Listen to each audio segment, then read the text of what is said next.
ඒක නිසා මම හිතනවා මේක අපේ මල්ලිකා ඉතිහාසයේ අපිට හොඳ වැදගත් අවස්ථාවක් කියලා.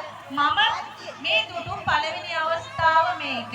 ලස්සනට වැඩේ සිද්ධ වෙනවා සිංහල ගෙදර සහ දෙමළ ගෙදර අය ලස්සනට චාරිත්‍ර ටික කරනවා.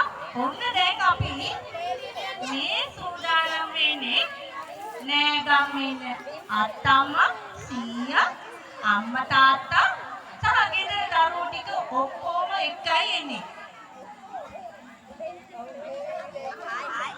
මුදලිනිස් අපි සූදානමින් අපි ඔය පැත්තට එනවා. එන්න පුතේ මාත් එක්ක යන්න. ලස්සනට පස්සමට කැමටි කරගෙන යමු. එන්න යන්න පුතේ. ලස්සන දරුවටව ටික ලස්සන චාරිත්‍ර අනුව වැඩ කරන්න ලස්සනට ඇඳුමින් සැරසිලා දැන් චාරිත්‍ර බොහොමයක් ඉටු කළා. අපි ඊළඟ වැඩ ටිකට ලෑස්ති වෙන්න ඉක්මනින්